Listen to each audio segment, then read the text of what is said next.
What's up guys, my name is Ace, and the XDefiant Open Beta is now officially over. Unfortunately, I was really hoping they'd extend it over the weekend, but they did stick to their schedule. And today, I just wanted to have a video sharing some of my final thoughts of this Open Beta, some feedback that I've got, some things that I feel need some work still in the game, as well as toward the end of the video, I just wanted to share some of my final thoughts on this, and how I'm feeling about XDefiant in general after these betas. And let's start this off with the positive things about the game. A lot of this stuff you've heard from me before if you've seen previous XDefiant videos, but I do think it's important to restate here. I'll just sort of fly through this because, like I said, I have talked about these in great detail. The big thing that really draws me to XDefiant and has been from the beginning is it seems like they're taking a look at what Call of Duty is doing and where Call of Duty is falling apart, and they're doing the right things in all of those areas. So no skill-based matchmaking in regular public matches, but they will have a ranked playlist if you're looking for that style of play. They're going to have persistent lobbies that stick together as long as you select a single game mode at launch. That wasn't available in the beta, but they have stated they'll be doing that at launch.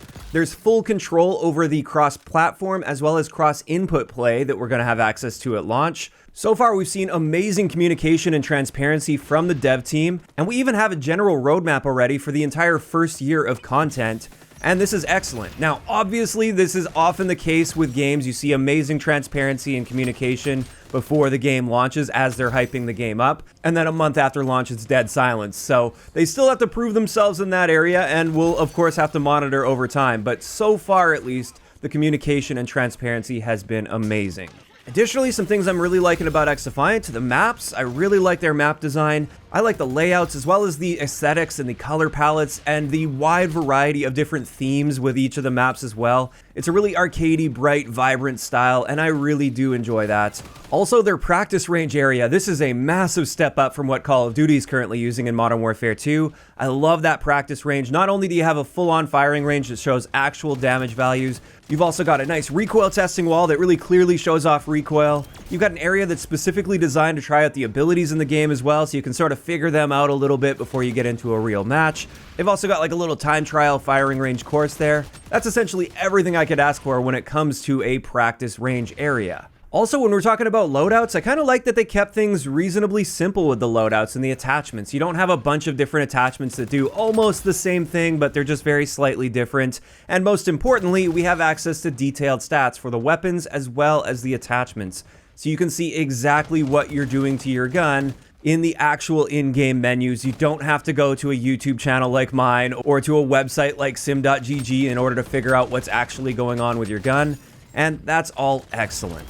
And then finally, just a big general thing that draws me to XDefiant is it's just an unapologetically fast-paced arcade-style gameplay design. And that's really something that appeals to me personally, and it seems like there's just not many of those shooters around these days.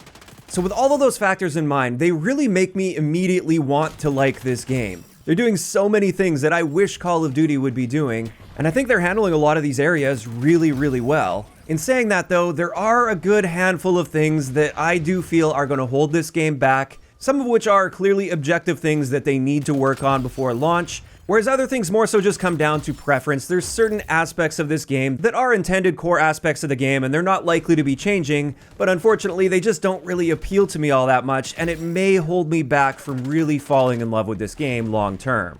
So let's just get into this list of things that I feel do need some work.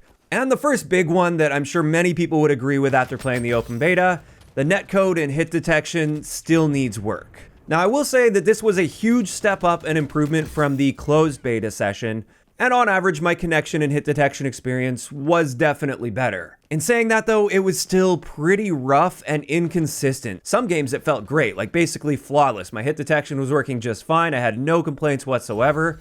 Whereas other times I'd have games where my hit detection was just really bad, like it felt like I was shooting directly through targets, or I'd run into a lot of experiences where it seemed like the time to die did not match my time to kill.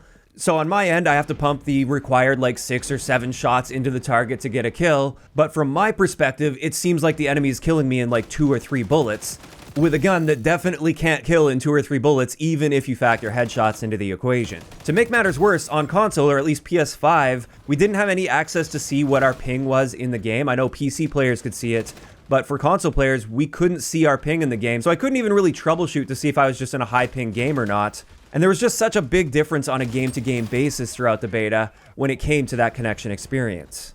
So that's probably one of the biggest areas that I feel needs work after experiencing this open beta.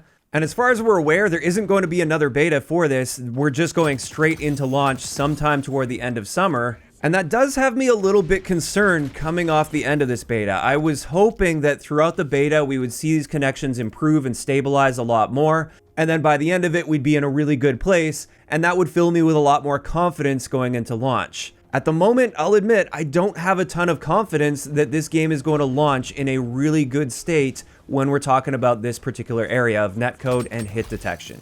On a similar note with hit detection, there was a little bit of a bug, or at least I believe this is a bug that I discovered with one of the guns. I was planning on testing this with more of the guns, but unfortunately I just ran out of time and I wasn't able to get this testing done before the beta timer ran out. But what I noticed here that may be contributing to some hit detection issues is, at least with the 93R pistol, when you initially aim down sight, if you fire that shot, like the moment you actually get fully aimed down sight, at least as far as you can see on the screen, you're fully aimed down sight, your shots will not be accurate yet. You have to pause a little bit after you're already fully aimed down sight in order to get that fully accurate burst off. And while I did test this with a couple other guns at least, and I definitely didn't see this behavior with all of the guns, this did have me questioning maybe this was applying to some of the other guns in the game as well, and perhaps this is something that was contributing to the poor hit detection feeling. Maybe it wasn't all netcode related, maybe some of those hit detection issues were actually bullets not going where they were supposed to go. Next up, when it comes to things that I feel still could use some work, and I do think this is something that's turning many people away from the game, even though they made massive improvements to the input delay on controller on console, and that definitely felt a lot better, there's still something about this game that just feels a bit clunky. I don't know exactly what it is. It could just be animations, and the transition between animations looks clunky and therefore makes it feel clunky, even if it actually isn't. I can't quite put my finger on exactly what's causing this feeling, but that feeling is there, and I'm not the only one noticing this. This is a fairly common complaint that I've been seeing in the community, so I wish I could be more helpful when it comes to this, but just something about it felt kind of clunky and not smooth. I will say though, as I continued playing the beta, things started to at least feel smoother. Maybe I just got a better feel over the controls, and maybe I was chaining animations together in a different way that made it feel more smooth than it did when I first hopped into the game. I'm not too sure what it is, but at the end of the day, that feeling is there, and I do think this is something that will end up holding this game back if they don't make improvements.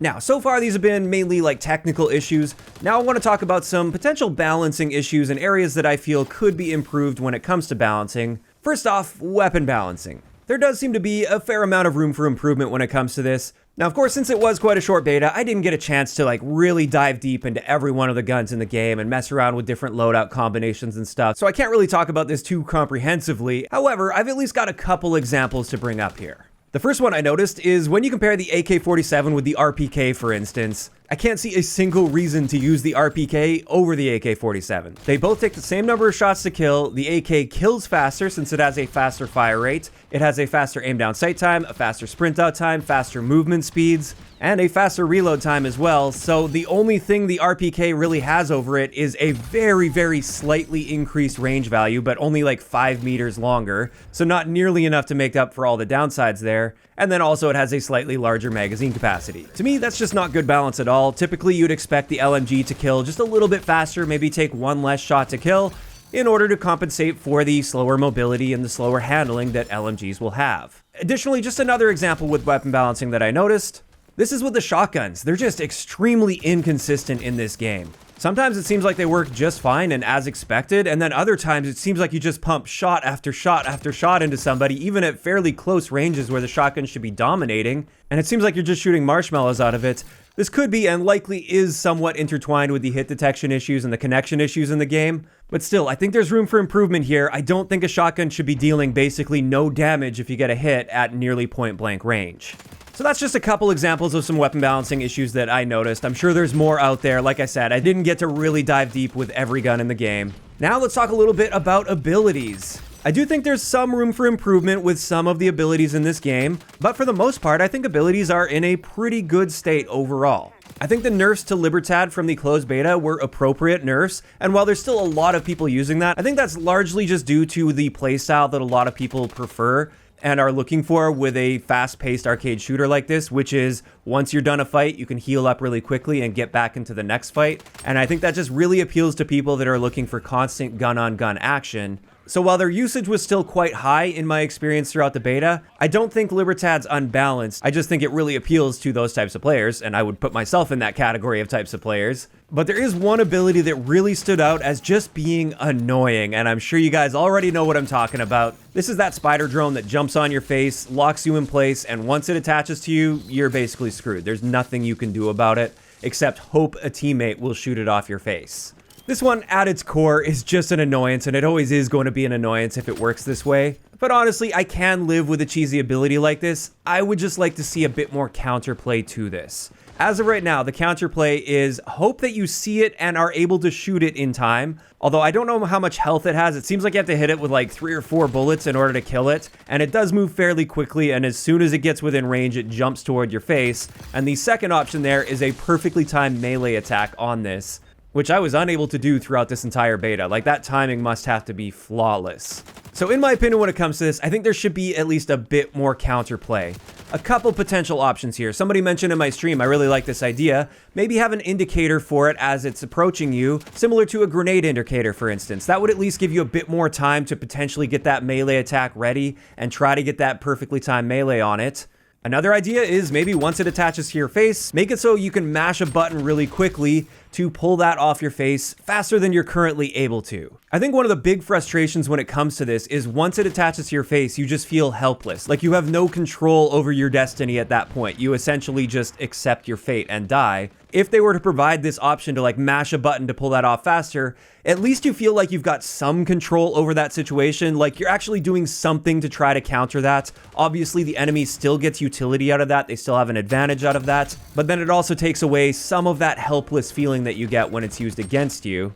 Also, with how fast they move and how difficult they are to shoot, especially with a controller, maybe it's a lot easier with mouse and keyboard, but with a controller not getting aim assist on that, it's quite difficult to land multiple shots on it. Perhaps just reduce the health of the drone itself. That's another potential option. And then finally, another suggestion I've got here is the duration that it's active for once you throw it down. That's currently 20 seconds from what I saw. And that is a really long time. That's super forgiving. You can throw that down the moment you spawn into a game and then just follow it till it finds a player.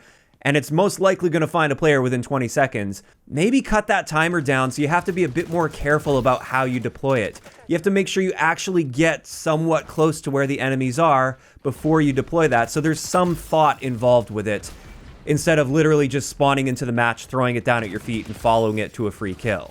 Those are just a bunch of suggestions that I've got here. I'm not necessarily saying they should implement every single one of those. That may be an over nerf in that case and make it completely useless. But those are just a few ideas I feel could be used to help keep that spider drone in check, make it maybe a bit more skill-based, or make it so there's at least a bit more counterplay to it. And with that, that's pretty much it when it comes to the primary bits of feedback that I have after playing through this open beta. Overall, I think the game is shaping up quite nicely, but there are areas that definitely need some work. And now I just wanted to share my overall thoughts and feelings about XDefiant in its current state. And one of the big questions that a lot of people ask me is, will this be the CoD killer? And I'll tell you straight up, no, of course not. It's not going to be the CoD killer. However, I do think it's going to be a good alternative to Call of Duty. And I do think it will end up having a decent, dedicated player base as well. It seems like a lot of people are really liking it so far. And I know there's a lot of people right now that are completely burnt out on the Call of Duty franchise, and they're looking for just anything else to play. And this is going to be that game for many of those people. But for me, it still just doesn't match that controller feel that CoD has. And I'm not even talking about aim assist here. I'm just talking about the general control that you have over your character and your aim and your movement. There's still nothing on the market that competes with Call of Duty for me when it comes to that. And that's such an integral part of the FPS experience.